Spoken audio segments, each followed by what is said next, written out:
گناہ پر توجہ۔ حضرت امام باقر علیہ السلام فرماتے ہیں، بنی اسرائیل کی ایک بدکار عورت نے ایک جوان کو گمراہ کرنا چاہا۔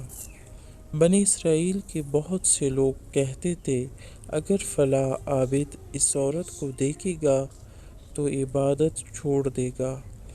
جیسے ہی اس بدکار عورت نے ان کی باتوں کو سنا تو کہنے لگی، خدا کی قسم، میں اس وقت تک اپنے گھر نہ جاؤں گی جب تک اس بندے کو گمراہ نہ کر دوں۔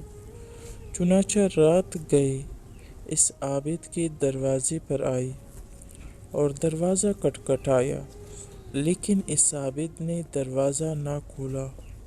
وہ عورت اندر آنے دے چلائی اور لیکن اس نے نہ کھولا۔ اس عورت نے کہا، بنی اسرائیل کے کچھ جوان مجھ سے برا کام کرنا چاہتے ہیں، اگر تو مجھے پناہ نہیں دے گا تو میں ذلیل و رسوا ہو جاؤں گی۔ جیسے اس عابد نے یہ آواز سنی، دروازہ کھول دیا۔ وہ عورت جیسے ہی اس کے گھر میں داخل ہوئی تو اس نے اپنے کپڑے اتار دیے۔ اس عابد نے جیسے ہی اس کی زیبائی اور خوبصورتی کو دیکھا تو وسوسے میں پڑ گیا، اس کے بدن پر ہاتھ رکھا اور پھر ایک گہری سوچ میں پڑ گیا۔ کچھ دیر سوچ کر چولہے کی طرف گیا اور آگ میں اپنا ہاتھ ڈال دیا۔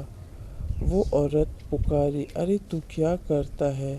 اس نے کہا، جو ہاتھ نامحرم کے بدن تک پہنچا ہے اس کو جلانا چاہتا ہوں۔